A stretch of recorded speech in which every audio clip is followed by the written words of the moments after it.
If you struggle with shyness or social anxiety, check out our free No BS training course with actual useful advice you can do from home.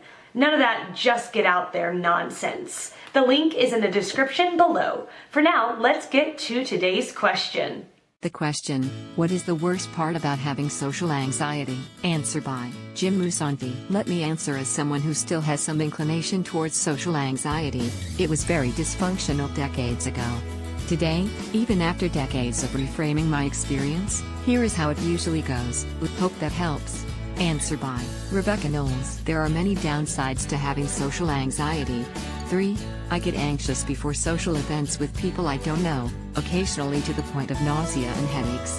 Sometimes it's a battle just to get myself to leave the house, my mind full of concerns about what might happen, who I might meet, and what I might say or do wrong. Full source, 4 ways to overcome shyness in 14 days, Moldita. But one of the worst things about having social anxiety is the way that my social anxiety makes me appear to other people. Because social cues and verbal communication are so important in forming new friendships, my anxiety often makes me come off as being cold, disinterested, and even mean. Unfortunately, the more interested I am in getting to know a particular person, the worse this will be. If I really want someone to like me, I'm extra careful with what I say, which then ends up being little or nothing at all. I look away a lot and fidget, causing me to seem disinterested or bored. And, because I've gotten better at hiding my nervousness, I come off as being even more distant and disengaged without any hint that my behavior is being caused by my anxiety. I am rarely in the moment with other people because I'm in my head, overthinking, worrying, and analyzing. Those same thoughts and worries also prevent me from initiating hangouts and following up on rescheduling plans. I always assume that if someone doesn't contact me or has to cancel a plan I've made that they don't like me. I take any kind of rejection, real or perceived, incredibly personally. I obsess about what people say and do, analyzing their words and actions for cues to help me figure out what they really think of me. Of course, this is the same kind of thinking that they might be applying to me as a result of my quietness and failure to initiate or reschedule. I'm doing the exact same thing that I don't want them to do to me. It's too bad that anxiety doesn't respond well to basic logic. Over the years, I have had so many people tell me that they thought I hated them when we first met. People have said that I can come off as being cold and not interested in them. A few have even gone so far as to say that I seem self-centered or bitchy.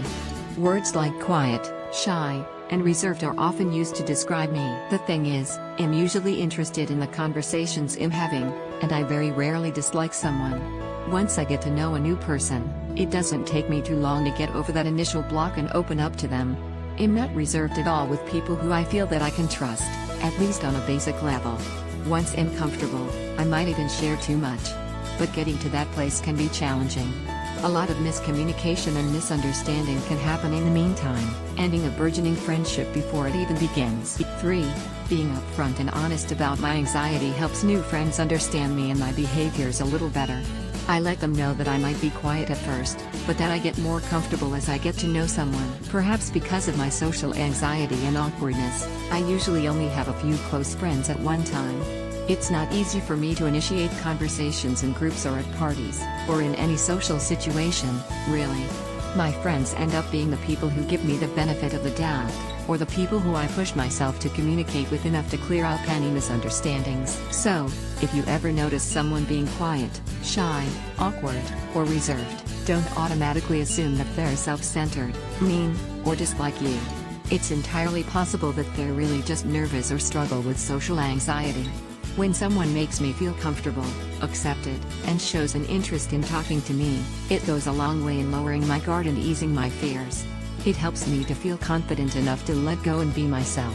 Answer by Brooke Frizzell. It stops me from doing things I want to do, and makes things I have to do all that much harder. I don't know about you, but shaking while you're trying to play an instrument is not the easiest thing in the world. It's okay for me, because I've gotten so comfortable playing an instrument that sometimes the act of playing will calm me down. But when I was first learning clarinet, I was incredibly scared to ask anyone how to do anything. I broke my ligature because I didn't know how to put it on, and I didn't want to ask. If I have to ask a teacher for anything, I delay it as much as possible, and try to figure out any possible ways to avoid talking to them. Even if I finish a test first, I wait for someone else to turn theirs in before I do, because I'm so nervous about talking to teachers. I hate it when people are asked questions at random by teachers. My heart starts pounding after every single question.